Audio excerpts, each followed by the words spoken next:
Hey everybody, so today I'm going to be talking to you about the AP exam. So if you are not taking the AP exam, you do not need to watch this video or deal with any of this content. If you are taking the AP exam, I strongly recommend that you go through this procedure.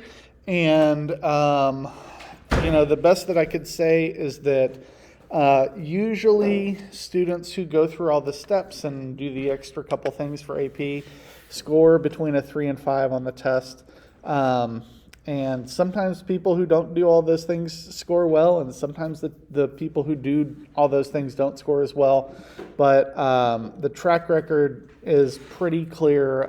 Most people who do these things tend to do really well in the exam. So what we really want to do is focus on understanding what happens during the exam, the format of the exam, and then practicing the exam to the best of our ability. And that's what I'm going to be talking to you about as I give you some of these things. Now, I'm giving you the exam as it will look on the day of the test. I'm also going to reference the copy that I had to make, which looks drastically different, formatting being a big problem here, but still all the same content. And so with that in mind, let's go ahead and look at the parts of the exam. So the total time that it will take you to take the test is 3 hours and 15 minutes. We usually throw in a break in there. So you're usually taking the test for about 3 hours and 45 minutes, I think, or 35, depending on how long they give you for a break. They start with a multiple choice portion of the test that is going to be 45 questions, and it's going to take 60 minutes. We'll talk about the first problem that we have right here, is that the sample test only gave me 17 questions. And so I'm only going to give you 17 questions on this practice to give you a taste for the types of things that will show up on the test instead of the full 45, just for expediency and the sake that this part of the test is not nearly as important as this part of the test. 17 is going to work just fine. So cross this off your list. It's going to take about 30 minutes. Actually, if you really want to be disciplined, 20 minutes to do 17 questions. Set a timer for 20 minutes.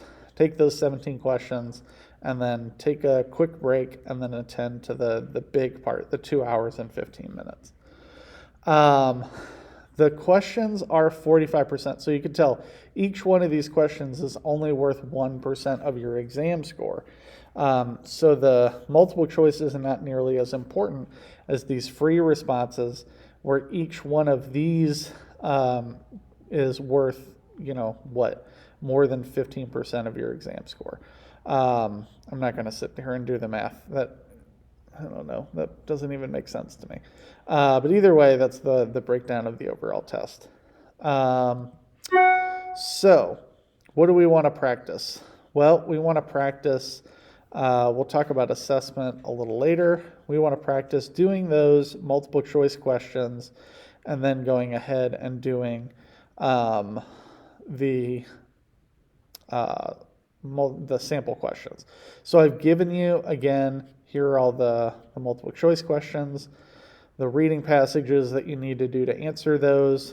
They're going to feel like a way more difficult version of the reading portion of the ACT, but with more specific language and more specific reference to writing. And I think the hardest time that you're going to have on this is that the real test is going to give you, here's the line, and the line notes are going to be there. And that disappeared when I made this. So you can see there aren't any line notes, and the formatting's a little different anyway. So that becomes a little problematic for you. Go down. That's the end of our multiple choice tests. Right there. Okay.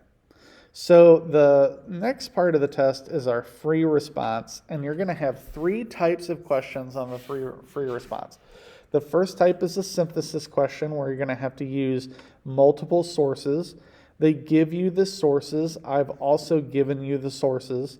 So there's actually the sources come first. So you can see I've put source A here. Source B is a calendar, so I had to take a screenshot, source C, etc. all the way down to, I think, F, just through E. They recommend that you look through the sources first and then you put together your essay from there. I don't want to give you too much time because you shouldn't really preview the essay before you get started with the essay. So let's go ahead and skip all that good stuff. Sorry, this is a little bit of a nightmare to navigate. Question 2 is always going to be a rhetorical analysis. So they're going to give you like a speech or something, and you're going to have to break it down. So we've done that in class in a number of different ways, where we've looked at somebody else's essay and broken it down by parts. So we're pretty used to that, just like we're pretty used to using sources. And after DSO Logoi, we should be really used to looking at sources. The last one is going to be an argument essay where they give you like a quote and they tell you to argue your position, and then they let you have at it. So this one should also be relatively easy for us. Let's see, general guidelines as you're taking this test. So be aware of time. That's a big one. They suggest that you spend about 40 minutes on each essay, that you have 3 essays to write, and 15 minutes of reading time. I don't know how practical that is, but that suggestion is still pretty good. We'll talk about scoring when you're finished, and after I've scored them, that will be a workshop that we do. But as we talk about scoring and like how these things are established and how they run, right? Just remember you're writing for essentially somebody who's reading these over and over and over again. And that will help you a little bit with, how sharp do I want to be? How, formulaic do I want to be? These types of questions should be the things that are running through your head a little bit. And so the end goal here is that you have about a week, and I want you to put aside the appropriate amount of time. So please, I don't care if you do the multiple choice and the free response right next to each other, but please do all 3 free responses in a row. Take the 2 hours and 15 minutes, block it off, make sure everybody in your house knows that you're taking a practice exam, and through that time, go through the whole test, the whole writing section. Don't break it up into 3 40-minute sections. I want you to feel the pressure of time. That's a really important element and one that we can't mimic otherwise. And in other years, we'd all be doing this in a room together to also give us that stress, but we can't do that this year. So we got to make do with what we got. So feel that burden of time, and then get them back to me on Wednesday next week. And then I can start grading them a little bit, and we can formulate some groups and things and go through how we're going to recount everything. All right, and let me know if you have questions.